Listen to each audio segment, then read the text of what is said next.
Hey guys, it's Brandon coming to you tonight, and I just wanted to touch base, and I'm making this video as a follow-up with the one I put up last night with making the lanyard for Uncle Cal, and I wanted to show kind of how that process works, how to make the lanyard itself. That way it's out there for information for you guys in the event that you decide you want to try it.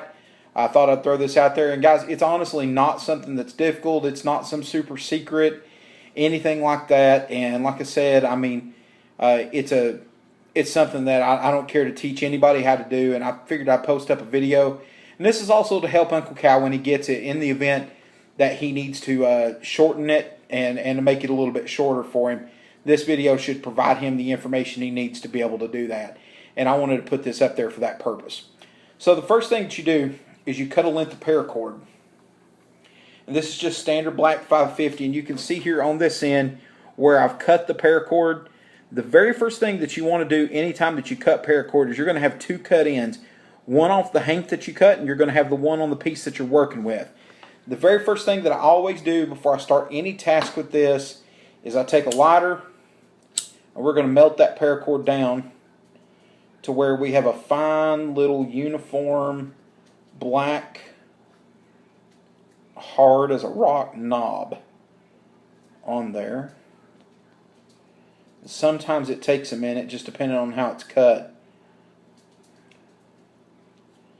And there we go. Now this is going to be hot, and you might not be able to see it, but it's smoking right now, so it's very, very hot. You don't want to touch that with your bare fingertips. It will stick to your skin. It will burn you. So please, please be very careful. Like I said, if you're watching this video, I have a lot of minors that subscribe to my channels, guys, and if you don't really know what you're doing with a lighter or with fire, please have an adult help you do this. What I wanted to show you was once you melt that down, you'll have this little rock hard end. What that will do when you have those little hard ends, for those of you guys who don't know this, most of you probably do, when you melt that down, that keeps the paracord from coming apart. It keeps it from unraveling, and it's going to make it last longer in that sense, that the filament and the core inside of the paracord is not going to come out. And it does give it its strength and part of its stability that it has. So this is standard 550 cord. So we're going to take this. I've got about a 3 foot, maybe a little over 3 foot section here. It's getting hung up under my neck knife here. But I've got a standard, just about a little over 3 foot of paracord here. And what we're going to do is I'm going to show you how to do the knot out of this one strand of cord. And this is why I like this knot in particular. And as you'll see, the lanyard on my Essie Azula here is made in that manner. And this is the knot we're going to be looking at. This is a different color cord. That's the knot we're going to be looking at tonight. So, it's actually very simple. What you want to do, each end of the knot, you want to have what I call an ear. And an ear is just a solid piece of cord that is untied in the knot. So you want it to come out, you want it to be about 4 inches long. It's fine. So about that long. So what we're going to do first of all is we're going to take this ear and we're going to make a loop. So once you've got the loop made like this, you just have just a simple overhand loop in the line like this. Okay? What we're going to do is we're going to take this hank, this extra cord down here. Now see, this is my ear end. It's going to be back over my hand. We've got the long end. We're going to take this and we're just going to pull it up from underneath the loop and pinch it off, and we're going to pull tight to where you just have a loop. And all this doing, guys, it's making a slip knot. As you'll see, I can adjust it. I can make it big. I can make it small.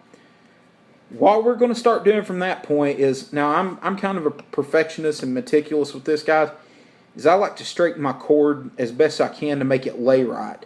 To make it look good.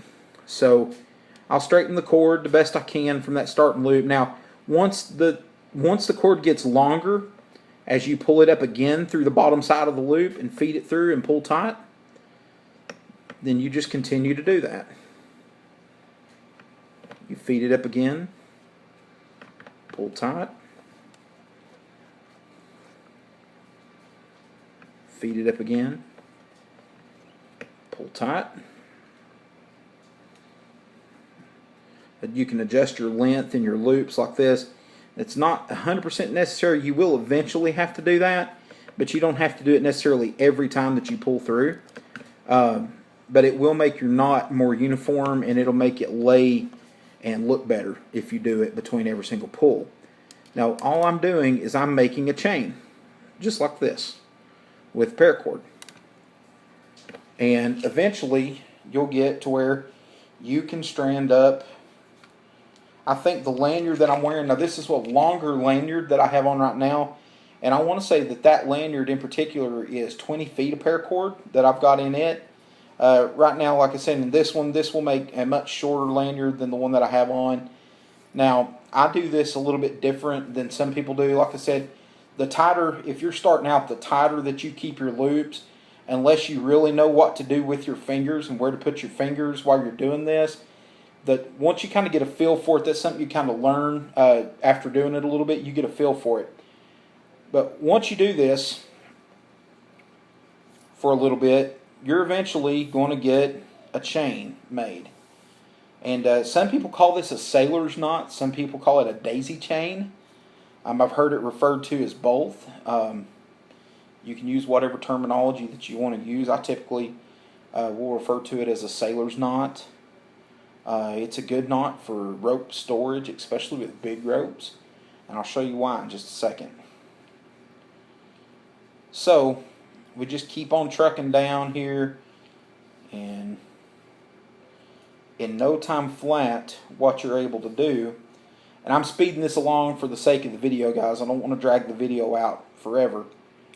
But eventually, as you keep making the chain and doing the loops, and I've done this a lot. I used to make these, and I used to sell them off of the forum that I run. Those of you guys who have visited tnoutdoorforum.com, I used to make these and sell them through the forum, and still do. I still have a link up where you can buy them. Oh, I better show you that final step. That's an important step. So, when you've got the step down to where you have your chain, you have your basic chain, and I am going to reuse this piece of paracord for something else. I'm not going to leave it in the form of a lanyard. So, when you have the chain made, the step to finish the chain off is to take the end. You'll have a loop that'll look something like this in the end. And basically what that is if you wanted to continue the chain, you could simply take that loop and you could just pull your string up through that loop and you could continue the chain. If you want to end this chain, what you're going to do is take the ear on this end, which is the opposite end from the one we started with. This is the finished end that we have. And you just simply run that ear through the loop and you pull it tight. And bam, that's what you get. Now, when I put these together to make a lanyard for whatever, I'm going to show y'all how I connect them, and then I'm going to show you how to undo it as well. Take just a couple of seconds. So we have two ears that are roughly, one's a little bit longer than the other, but that's okay. Normally I would trim that down to where they were same size, but I'm not going to worry about it since I'm going to reuse this cord. So what we do is we would take the ear, and we're going to come down to the end here. We'll measure up until we have a little bit of overlap in the ears, and I'll show you why. We're going to take ear number one, we're going to wrap around, and we're going to come back over. Now you'll see how the rope's laying there. We're going to come back over, under the same rope, and we're just going to tie just a simple overhand knot on that side. So on the other end, we're going to do the same thing. Under, over,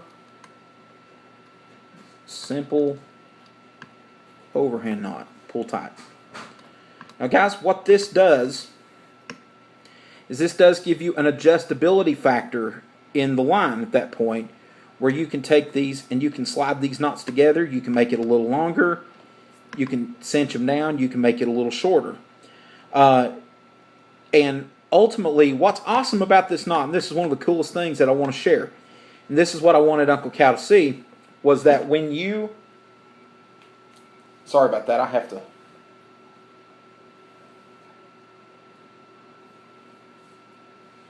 when you just untie those simple overhand knots that are in the rope, it comes out and you have your basic lanyard. If you look in the lanyard, you'll see the one end that has the rope simply pulled through the end. If you find that end where it's been just pulled through, and you take that rope and you unpull it out of the hole, then, and I picked the wrong end. Ha! Go me. So we're going to put that back like it was. If we find that rope where it's pulled through the end, on the other end of the rope, because I was wrong, and you pull it through, if you need to take length out of it, let's say to make it shorter, if you have a smaller wrist than what was measured, you need to make it shorter, not a problem. Undo the end where you pulled through your loop and just simply pull. You can make it as short as you want to make it. When it's over, you'll have an overhand knot in the line. Guys, I hope that's helpful. I hope some of you guys can use that information and hopefully be able to make your own lanyards. And to do that, it adds cordage to your kit, which can be used for a lot of other things. It gives you paracord in your kit, and it is a valuable asset. I use them quite a bit. I've made many of them and used them myself. Great for lashing, great for just a numerous amount of projects. Guys, once again, I want to thank everybody for subscribing. I want to thank everybody for all your support, all your comments, everything you've done. And we will see you guys later. Have a good day.